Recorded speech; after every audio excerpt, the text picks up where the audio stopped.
Arts et Lettres. Bienvenue à tous les auditeurs et auditrices de Radio-VM. Ici Claudine Bertrand, votre animatrice pour la prochaine heure, à la régie Valérian, que nous saluons. Heureuse de vous retrouver à l'émission Arts et Lettres, comme tous les mercredis. Nous avons le plaisir de recevoir Lise Demers dans le premier segment. Et le deuxième segment, ce sera André Boucher. Alors, tous les deux des êtres passionnés par ce qu'ils font, par leur métier, par leur contribution au Québec, que ce soit en littérature ou en art. Donc, ce sont deux personnes très engagées dans leur milieu, dans leur métier également. Ils font ça avec beaucoup d'amour. Mommy, I love you dearly. Please sing the song you sang when I was a baby. Fais dodo, colle à mon petit frère. Fais dodo, mon petit frère, fais dodo, tu auras du lolo. Mommy, mommy, I remember the song, oh mommy, mommy. Something seems to be wrong, oh mommy, tell me why. It's too late, much too late. Mommy, mommy, I love you dearly. Please tell me once again that beautiful story. Un jour, ils partirent de France, bâtir ici quelques villages, une ville, un pays. Mommy, mommy, how come we lost the game, oh mommy, mommy? Are you the one to blame, oh mommy? Tell me why. It's too late, much too late. De retour avec notre invité André Boucher. Quelques mots sur son parcours qui est très impressionnant. André Boucher est originaire du Saguenay au Québec. Il vit et travaille à Montréal. Après des études en communication, il devient photographe au journal Le Soleil de 1974 à 1980. Il fonde le groupe Images en 1978, galerie et agence de diffusion photographique à Québec. Et en octobre 2008, il publie son premier livre de photos, dont le titre est le suivant, Épreuve du temps, un regard poétique de l'action du temps sur la matière. Il est boursier du Calque en 2022. Il publie Le chant du sablier, qui est une monographie documentaire d'une rencontre de soi vers l'autre sous la forme d'un récit identitaire. Il est ici pour nous en parler d'ailleurs, mais on peut souligner aussi que ses œuvres ont fait l'objet d'expositions un peu partout au Québec. Elle se retrouve parmi plusieurs collections privées et muséales. Bonjour, André. Bonjour, Claudine. Voilà que c'est un parcours assez impressionnant. On dit presque sur 50 ans. Vous avez publié des œuvres et depuis les années 70, mais vos photos sont réunies ici dans ce livre-là qu'on appelle Le chant du sablier, qui est un très beau titre. Peut-être je vous demanderais à la fois de présenter le livre et d'abord, il y a le titre, qu'est-ce que ça signifie et qu'est-ce que c'est pour vous de rassembler toutes ces œuvres? OK. Alors, le chant du sablier, je pourrais... il y a une évocation, le chant du cygne. Ouais. Je me suis inspiré un peu de la pièce de Tchekhov qui a été écrite en 1886. Il a fait ça en 1 heure sur le coin d'une table. C'est devenu un chef-d'œuvre. En fait, l'histoire, pour résumer vite, là, c'est des tirades classiques d'un comédien en fin de vie. C'est son jeu le plus remarquable avant de passer dans l'autre monde. Dans l'autre monde. Mais moi, je trouvais que... moi, j'étais quand même, je sais pas... Vous n'êtes pas en fin de vie, non, j'espère? Non, mais je suis à l'hiver de ma vie, on va dire. Oui. Je pense que l'automne est déjà passé. Bien là, mais je trouvais le lien intéressant. Mais le chant du cygne, moi, je m'intéresse beaucoup au temps. Oui. Alors, comme mon premier livre, là, tu l'as mentionné, L'épreuve du temps. Puis la photographie, ça fonctionne avec des fractions de secondes. Puis si je fais le calcul de 274 photographies avec une moyenne de 1/250e de seconde, là, il y en a plus vite, il y en a moins vite, c'est 1 seconde de ma vie là, que j'ai résumé dans ce livre-là.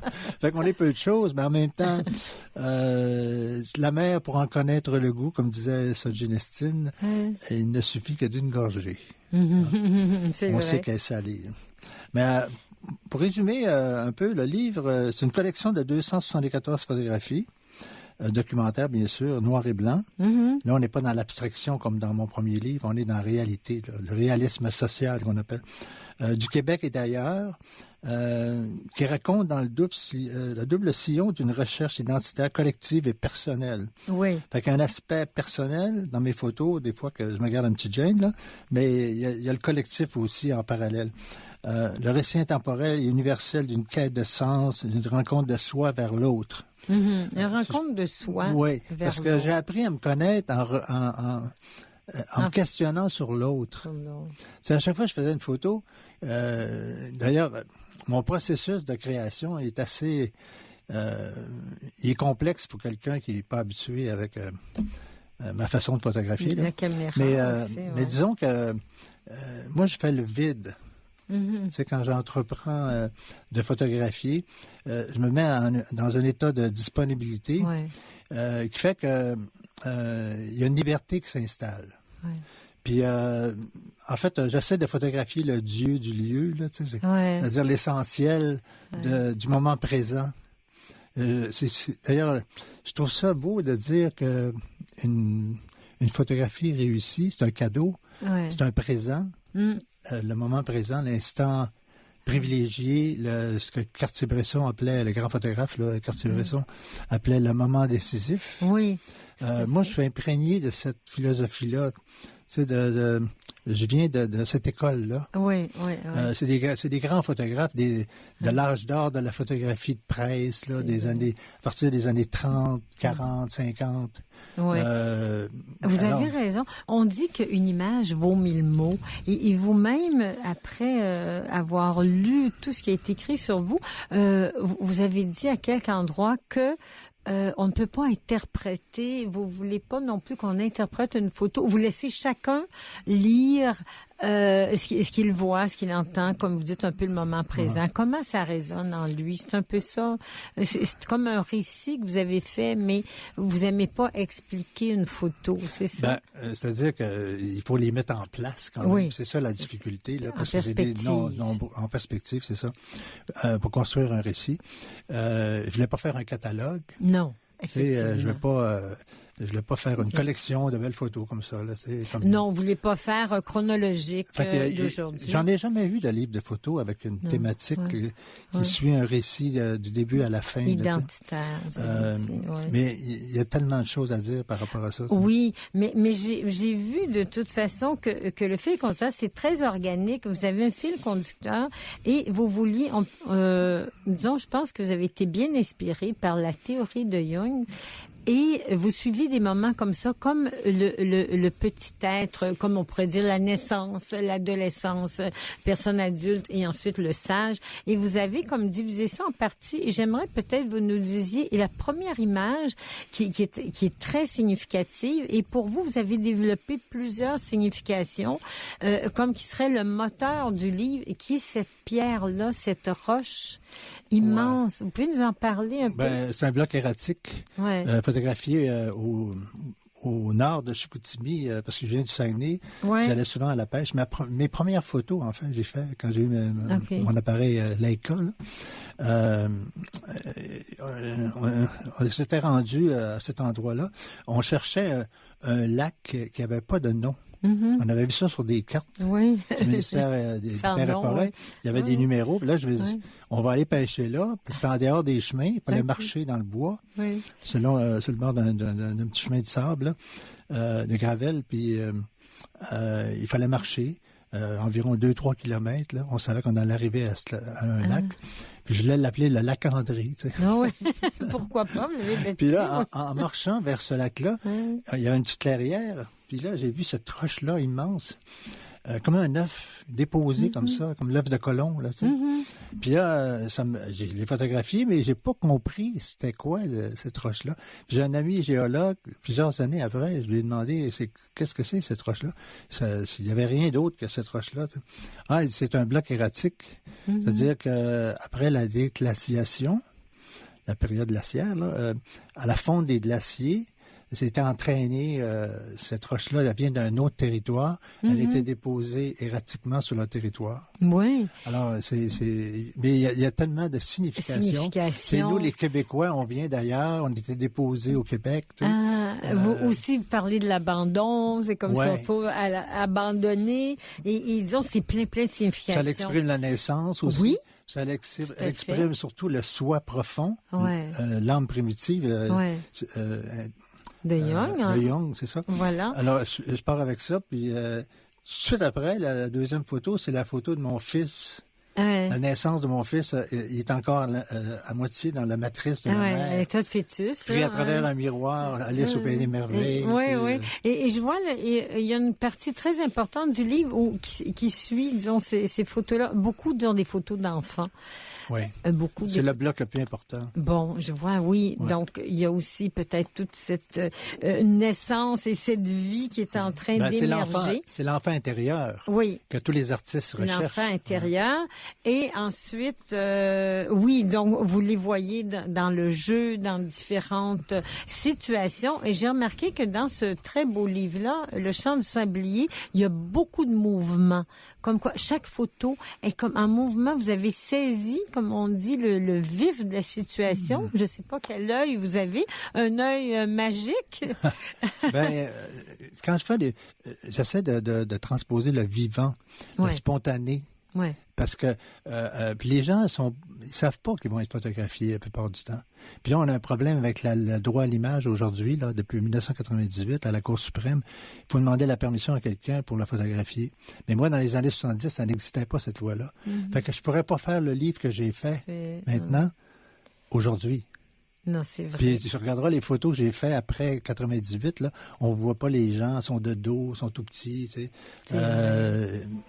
Voilà. Donc, oui. Fait que la spontanéité, ça se fait quand les gens ne le savent pas. Effectivement. Qui sont photographiés. Qui vont être photographiés. Et c'est de retour de la pause musicale avec André Boucher.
almost doing things we used to do. There's a girl here and she's almost you. Almost all the things that you promised with your eyes, I see in hers too. Now your eyes are red from crying. Almost blue.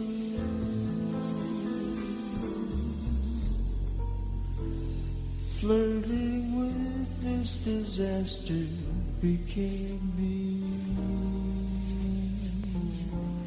It named me as a fool only to be almost blue. Almost touching it will almost do.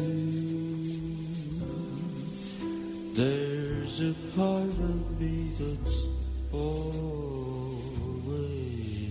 true, always.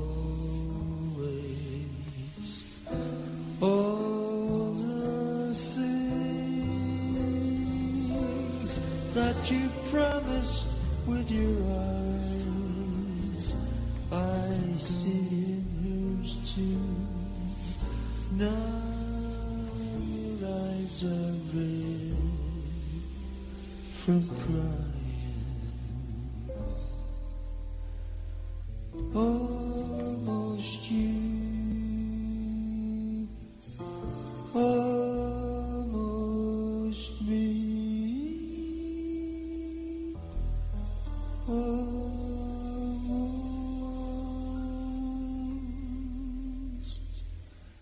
blue.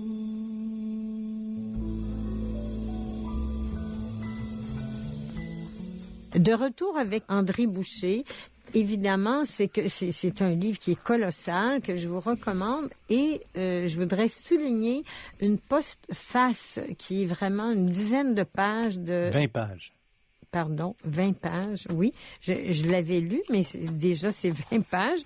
Effectivement, qui est de Paul-Georges Leroux. Oui. Peut-être quelques mots, vous pouvez en dire? Mon ami Paul-Georges Leroux. Paul, j'ai travaillé une dizaine d'années sur le texte. C'est sur une période de 10 ans. 10 ans. Je pense, à un moment donné, il était rendu, il avait écrit 300 pages, mais j'en demandais 20. Tu sais. Ça m'étonne pas. Il préfère un livre sur absolument, sur les arts visuels. Ouais. C'est très... lui, il faisait une maîtrise en littérature en même temps. Mais oui, c'est un écrivain ou c'est un poète. Ça. Donc, évidemment, il a l'art, il a le sens. Puis, si tu permets, je peux vite, là, je peux te raconter un peu comment ça s'est passé. On se parlait beaucoup au téléphone. Oui. Presque à tous les jours à un certain moment, tu sais. Ouais. Puis ça faisait à peu près 2 ans, comme ça, on se parlait. Puis je lui parlais souvent de mon obsession, c'est-à-dire ce livre-là. Là. Mm-hmm. Puis il me dit, après un certain temps, il dit, André, à chaque fois que tu me parles de ton livre, je prends des notes. Puis moi, j'avais essayé plusieurs écrivains, puis ça fonctionnait pas, ça convenait pas. Mm-hmm. Puis à un moment donné, je me suis rendu compte qu'il s'intéressait naturellement. Parce qu'il fallait que tu t'investisses pour parler de ça. Tu sais. Puis la plupart des gens n'avaient pas le temps, puis c'était trop pour eux autres. Là, tu sais. Oui, c'était très généreux. Puis c'était pas tout à fait clair non plus, mon scénario. Là, tu sais, mais lui, il a compris qu'est-ce que je voulais faire. Puis il a commencé à écrire tranquillement. Tu sais.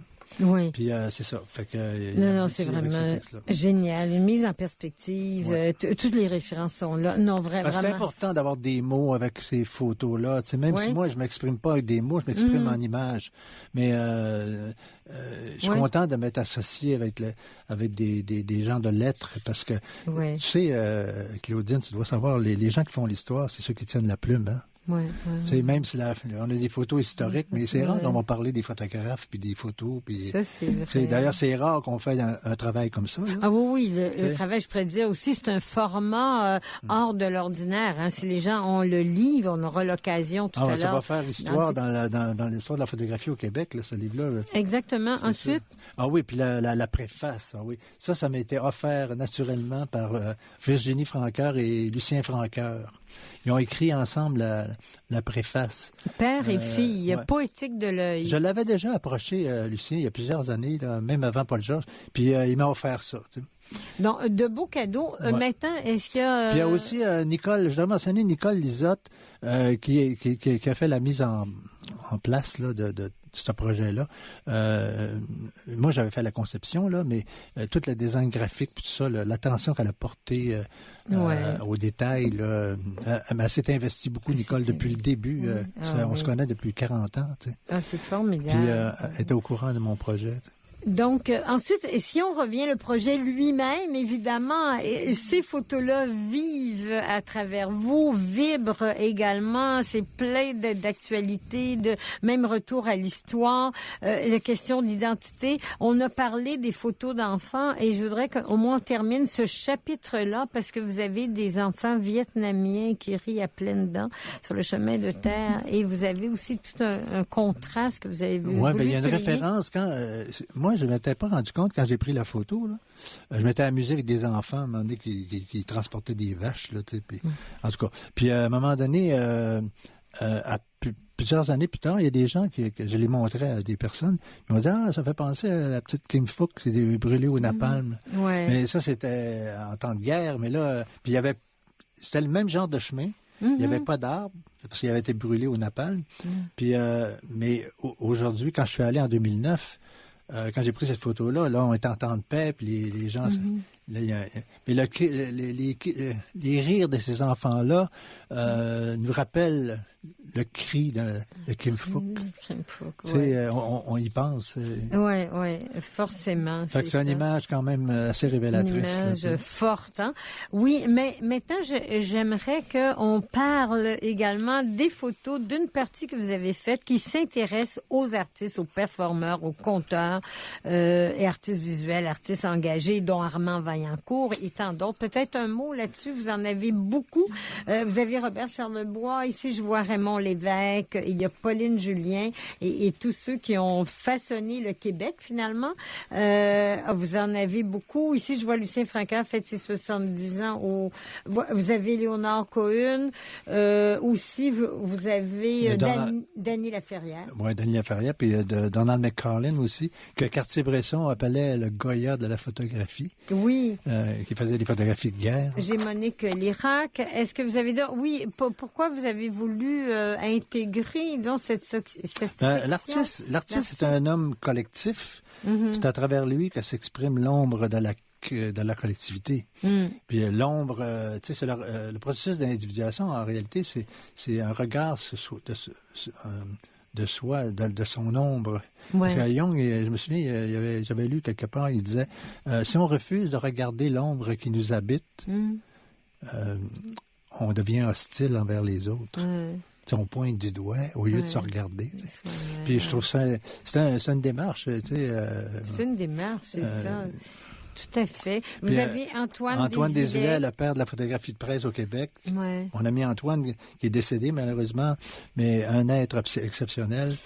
Vous avez Armand Vaillancourt, artiste, peintre, sculpteur. Chez lui, à sa résidence. Ah oui. Ouais, puis il y en a un autre à la Société Saint-Jean-Baptiste, il tient un drapeau, il embrasse un drapeau québécois devant une de ses œuvres. En 2017, c'est quand même assez récent, ça. Ça, c'est Georges Saint-Pierre, c'est un peintre qui avait exposé à l'époque au Musée de Québec.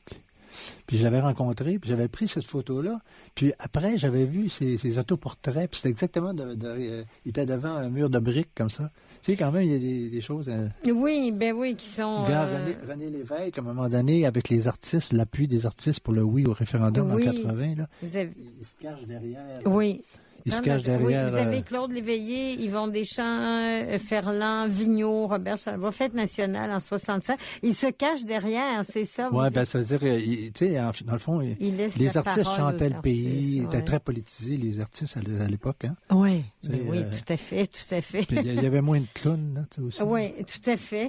Oui, vous avez aussi Félix Leclerc, résident chez lui, imaginez, avec sa chèvre en 81. Vous en aviez un autre que j'ai vu avec un aussi. super poème aussi de Félix. Oui, de Félix, que j'ai effectivement.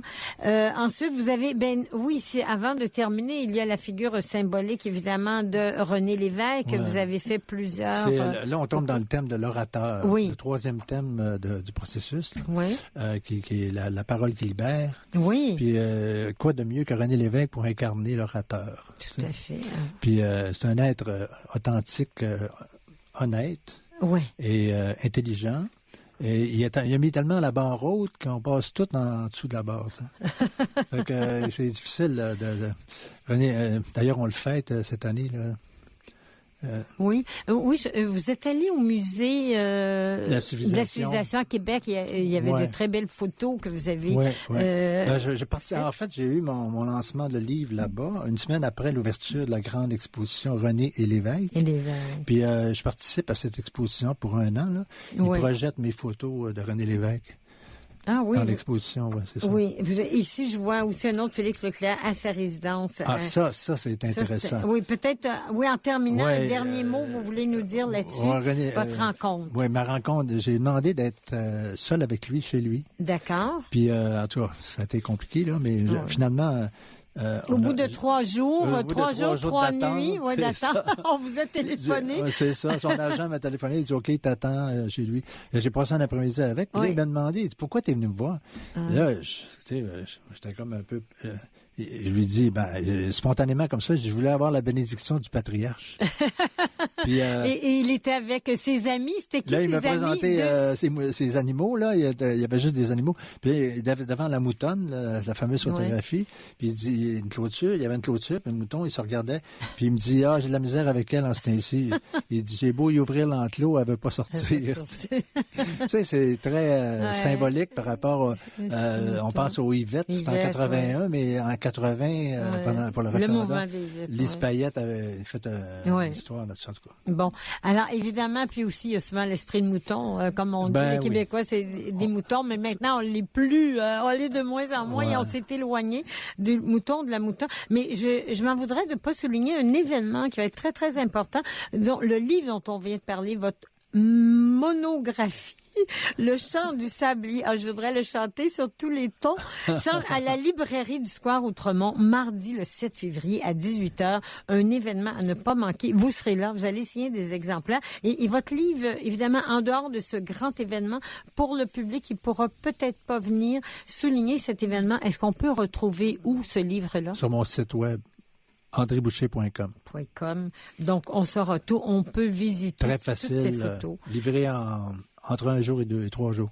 Et les éditions Cayenne soulignent cet événement. Donc, voilà, on se retrouve tout le monde, Librairie Square Outremont, le 7 février à 18h. Merci beaucoup d'avoir été avec nous, Merci, André. Claudine.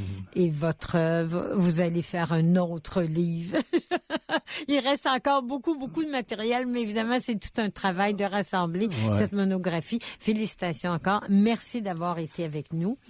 Nous allons terminer cette belle heure avec nos 2 artistes passionnés et puis éditrices également.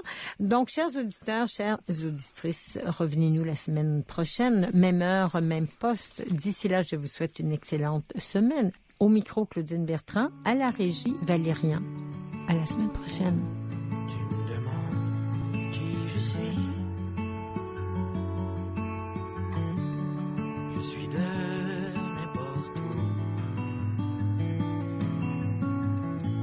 Tu me demandes où je vais.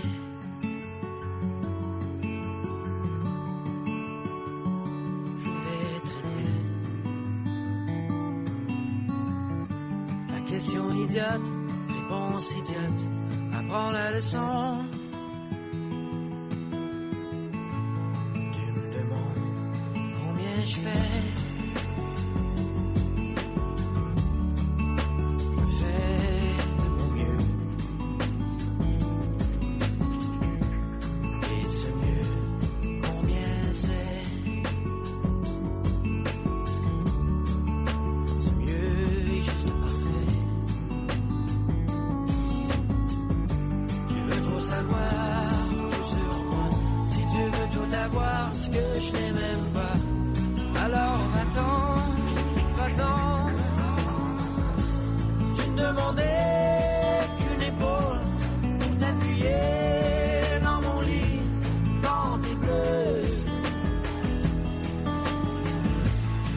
c'était facile dans ma tête.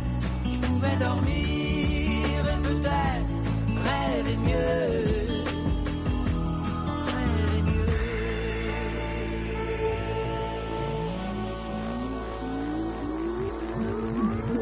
Tu me demandes comment je vais. Je vais dans une vieille auto. Tu me demandes où j'irai. J'irai là où il fait chaud. Plus chaud qu'en hiver, loin du polaire. Avec en mon cœur des êtres chers. Mais tu me fais parler avec. Tu me demandais qu'une épaule pour t'appuyer dans mon lit, dans tes bleus. Moi c'était facile dans ma tête, je pouvais dormir et peut-être rêver mieux. Tu me demandais qu'une épaule pour t'appuyer dans mon lit, dans tes bleus. Moi c'était facile dans ma tête, je pouvais dormir et peut-être rêver mieux.